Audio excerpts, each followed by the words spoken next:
آج ہمارا موضوع ہے نماز جنازہ کے احکام، نماز جنازہ کے فرائض، سنتیں۔ عوام کے اندر جو دو نماز جنازہ کے حوالے سے بڑی غلط فہمیاں ہوتی ہیں وہ انشاءاللہ آپ کے سامنے عرض کروں گا۔ سب سے پہلے نماز جنازہ کا حکم کیا ہے؟ نماز جنازہ فرض کفایہ ہے، اور فرض کفایہ کا مطلب یہ ہوتا ہے کہ اگر علاقے کے چند لوگ بھی ادا کر دیں تو باقی سارے بھی اس سے بری ذمہ ہو جاتے ہیں۔ لہذا نماز جنازہ فرض کفایہ ہے، اگر کچھ لوگوں نے پڑھ لیا تب بھی، یا کم از کم ایک شخص نے بھی پڑھ لیا تو فرض کفایہ ادا ہو جائے گا۔ نماز جنازہ کے اندر دو فرض ہیں اور نماز جنازہ کی 3 سنتیں ہیں۔ نماز جنازہ کا پہلا فرض ہے قیام، یعنی کھڑے ہو کر نماز جنازہ ادا کرنا۔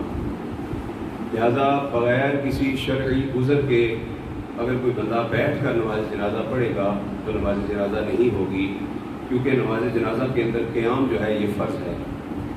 اور دوسرا فرض کیا ہے؟ نماز جنازہ کے اندر 4 بار تکبیر کہنا۔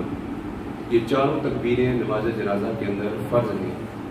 اور یہاں آ گئی ہماری پہلی غلط فہمی جو عوام کے اندر پائی جاتی ہے کہ لوگ جب امام کے پیچھے نماز جنازہ ادا کر رہے ہوتے ہیں تو وہ امام جب تکبیر کہتا ہے تو وہ فوری طور پر آگے والی تسبیحات، ثنا یا درود شریف یا دعا پڑھنا شروع کر دیتے ہیں، اور اللہ اکبر کا لفظ جو ہے وہ ادا نہیں کرتے۔ یا بعض لوگ جو ہیں وہ ہونٹ بند ہوتے ہیں، اور اگر ان سے پوچھا جائے کہ آپ نے اللہ اکبر کہا ہے یا نہیں تو وہ کہہ دیتے ہیں کہ ہم نے تو اللہ اکبر دل سے کہا ہے۔ تو یاد رکھیں، جہاں پر پڑھنے کا یا کہنے کا حکم ہو وہاں پر کم از کم اتنی آواز سے ان کلمات کا زبان سے ادا کرنا ضروری ہوتا ہے کہ اگر شور و غل نہ ہو تو بندہ خود اپنی اس آواز کو سن سکے۔ تو لہذا معلوم ہوا کہ یہ 4 بار جو تکبیر کہنا ہے یہ امام کے ساتھ ساتھ مقتدی پر بھی فرض ہے۔ امام تو بلند آواز سے کہے گا، لیکن ہر مقتدی کو چاہیے کہ 4 بار تکبیر، چونکہ 4 بار تکبیر کے وقت ہاتھ کانوں تک تو نہیں اٹھانے، پہلی تکبیر میں اٹھانے ہیں، لیکن باقی تکبیروں میں اللہ اکبر کہنے کے بعد جو ہے وہ آگے کی دعا پڑھنی ہے۔ تو 2 فرائض میں سے پہلا فرض تھا قیام، اور دوسرا فرض ہے 4 بار تکبیر کہنا، یعنی اللہ اکبر کہنا۔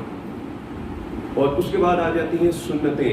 اس کے اندر 3 سنتیں ہیں۔ پہلی سنت ہے ثنا پڑھنا، دوسری سنت ہے درود شریف پڑھنا، اور تیسری سنت ہے میت کے لیے دعا کرنا۔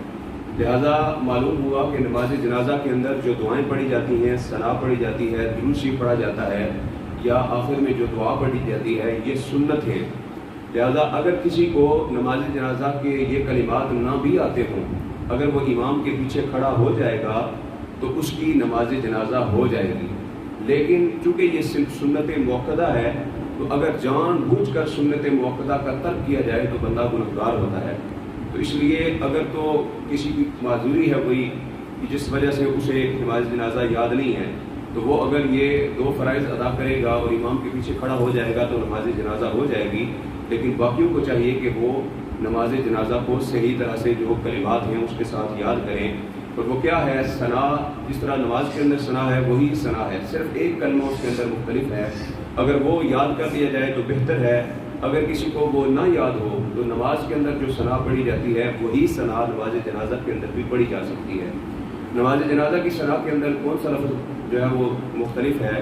سبحانک اللہم و بحمدک و تبارک اسمک و تعالی جدک و جل ثناؤک وجل ثناؤک ولا الہ غیرک۔ یہ ثنا جو ہے وہ نماز جنازہ کے اندر پڑھی جاتی ہے۔ اس کے بعد دوسری تکبیر کے بعد اللہ اکبر کہنے کے بعد زبان سے ہر مقتدی کو اللہ اکبر کہنا ہوگا، اور اس کے بعد درود شریف پڑھا جائے گا۔ اور فقہاء نے لکھا ہے کہ بہتر یہ ہے کہ نماز کے اندر جو درود ابراہیمی پڑھا جاتا ہے وہ پڑھا جائے، یا نماز جنازہ کی کتابوں کے اندر جو درود پاک لکھا ہوتا ہے وہ درود پاک پڑھ لیا جائے۔ اور تیسری تکبیر کے بعد جو میت ہے اس کے حوالے سے دعا پڑھنی ہوتی ہے، اور جو بالغ مرد و عورت ہیں ان کے لیے مختلف دعا ہوتی ہے، اور نابالغ لڑکی اگر ہے تو اس کے لیے مختلف دعا ہے، نابالغ بچہ ہے اگر تو پھر اس کے لیے مختلف دعا ہے۔ یہ تمام دعائیں آپ کو نماز کی کتاب کے اندر یقیناً مل جائیں گی، ان کو دیکھ کر آپ یاد کر سکتے ہیں۔ اگر کسی کو وہ چیزیں یاد نہیں ہوتی تو وہ ثنا کی جگہ نماز کی ثنا، درود شریف کی جگہ نماز کا درود شریف، اور دعا کی جگہ پر کوئی بھی ایسی دعا جس کے اندر امور آخرت کا ذکر ہو وہ دعا جو ہے وہ مانگی جا سکتی ہے۔ عموماً عوام کے اندر یہ غلط فہمی ہے، جب امام سلام پھیرتا ہے تو سلام کیسے پھیرنا چاہیے۔ ایک طریقہ عوام کس طرح سلام پھیرتے ہیں کہ ہاتھ دونوں بندھے ہوئے ہوتے ہیں اور بندھے ہوئے ہاتھوں کے ساتھ السلام علیکم ورحمۃ اللہ، السلام علیکم ورحمۃ اللہ، دونوں طرف سلام پھیرنے کے بعد ہاتھ کھولے جاتے ہیں۔ دوسرا طریقہ عوام کے اندر یہ رائج ہے کہ السلام علیکم ورحمۃ اللہ، دائیں طرف سلام پھیرتے ہیں تو دایاں ہاتھ کھول دیتے ہیں، اور بائیں طرف سلام پھیرتے ہیں تو بایاں ہاتھ کھول دیتے ہیں۔ اور دراصل جو حقیقت میں طریقہ کار کیا ہے وہ میں آپ کے سامنے عرض کرنے لگا ہوں، تاکہ جن جن احباب کے ذہن میں یہ غلط فہمی ہو وہ دور ہو جائے۔ یاد رکھیں، جہاں پر کچھ پڑھنا ہو وہاں پر ہاتھ باندھے جاتے ہیں، جہاں پر کچھ کلمات زبان سے ادا کرنے ہو، پڑھنے ہو، وہاں پر یہ ہاتھوں کا باندھنا ضروری ہوتا ہے۔ اسی لیے کہا جاتا ہے کہ جب امام کے ساتھ رکوع میں بندہ جماعت میں شامل ہو عام نمازوں کے اندر، تو پھر حکم یہ ہے کہ وہ اللہ اکبر کھڑے ہو کر تکبیر کہے اور پھر رکوع کے اندر امام کے ساتھ مل جائے۔ ہاتھ باندھنا اس کے لیے ضروری نہیں، کیونکہ اب اس نے کچھ پڑھنا تو نہیں، سیدھا رکوع کے اندر شامل ہونا ہے، امام کے پیچھے قرات تو ہے ہی نہیں مقتدی کی۔ تو اسی طرح عید کی نماز کے اندر آپ دیکھتے ہیں کہ 3 تکبیریں جو کہی جاتی ہیں، اللہ اکبر کہہ کے ہاتھ چھوڑ دیے جاتے ہیں، کیونکہ وہاں پر کچھ ان کے درمیان پڑھنا نہیں ہوتا، تو جہاں پر کچھ پڑھنا ہوتا ہے فوری طور پر ہاتھ باندھ دیے جاتے ہیں۔ تو معلوم ہوا یہ جو ہاتھ باندھ رہے ہیں یہ اس کے لیے ہے جہاں پر کچھ پڑھنا ہوتا ہے۔ تو جب 3 تکبیروں کے بعد ہم نے دعا پڑھی، اب جب چوتھی تکبیر کہی جاتی ہے تو اس کے بعد پڑھنے کے لیے کچھ بھی باقی نہیں ہے، تو لہذا فقہا نے لکھا کہ اب چوتھی تکبیر کے بعد ہاتھ باندھنے کی حاجت بالکل نہیں ہے، لہذا چوتھی تکبیر کہتے ہی دونوں ہاتھ کھول دینے چاہیے اور پھر دونوں طرف سلام پھیرنا چاہیے۔ لیکن اگر کوئی دایاں ہاتھ کھولتا ہے، بایاں ہاتھ کھولتا ہے یا دونوں ہاتھ باندھ کے سلام پھیر لیتا ہے تو نماز جنازہ بہرحال پھر بھی ہو جائے گی، لیکن صحیح مستحب طریقہ یہ ہے کہ جو ہی چوتھی تکبیر کہی جائے ہاتھوں کو کھول دیا جائے اور پھر دونوں طرف جو ہے وہ سلام پھیرا جائے۔ امید ہے کہ تمام مسائل آپ کے ذہن کے اندر کلیئر ہو چکے ہوں گے۔ اللہ تعالیٰ عمل کرنے کی توفیق عطا فرمائے۔ غیر محرم عورت کو کندھا، پہلی تو بات ہے کندھا دینے کی فضیلت کتنی ہے۔ اگر کوئی شخص کسی میت کو چاروں پینتیوں پر کندھے دیتا ہے، پہلے دائیں طرف سے کندھے کی طرف سے، پھر پاؤں کی طرف سے، پھر بائیں کندھے کی طرف سے، پھر پاؤں کی طرف سے، تو اللہ تبارک و تعالیٰ اس کے 40 قدم چلنے پر 40 کبیرہ گناہوں کو معاف فرما دیتا ہے۔ باقی تمام معاملات میں صغیرہ گناہ معاف ہوتے ہیں، لیکن یہاں پر کبیرہ گناہ تو کافی ہے۔ اب آگے ہے جی عورت کی میت کا مسئلہ۔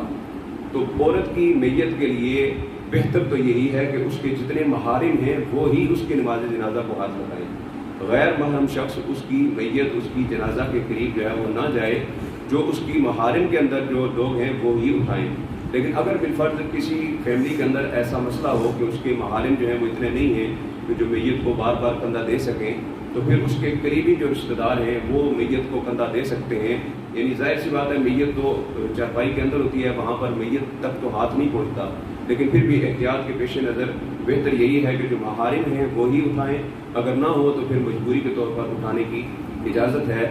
عورت کی میت کو جب قبر کے اندر اتارا جاتا ہے، نماز جنازہ کو اٹھانے کے اندر پھر بھی گنجائش ہے کہ غیر محرم اٹھا سکتا ہے، لیکن جب میت جو ہے وہ عورت کی قبر کے اندر اتاری جائے گی تو اس وقت کوئی بھی غیر محرم اس کو ہاتھ نہیں لگا سکتا۔ وہاں پر بھی تمام محارم جو ہیں وہ ساتھ کھڑے ہوں گے اور وہ محارم ہی جو ہے وہ میت کو قبر کے اندر اتاریں گے۔ اس لیے چونکہ چارپائی کے اوپر جب میت لے جائی جا رہی ہوتی ہے تو اس وقت بندہ چارپائی کو اٹھاتا ہے، جب میت کو قبر کے اندر اتارا جاتا ہے تو پھر باقاعدہ اس میت کو پکڑا جاتا ہے، اس کو چھوا جاتا ہے۔ تو اس لیے جب میت کو قبر کے اندر اتارا جائے خاتون کی، عورت کی، تو اس وقت یہ خیال رکھنا ضروری ہے کہ وہاں پر غیر محرم کوئی بھی نہ ہو، اور جو محارم ہے وہی، اور اوپر جو ہے وہ کپڑا وغیرہ بھی اسی لیے رکھا جاتا ہے تاکہ کسی غیر محرم کی جو ہے وہ نظر اس میت کے اوپر نہ پڑے۔ اللہ تعالیٰ عمل کرنے کی توفیق عطا فرمائے۔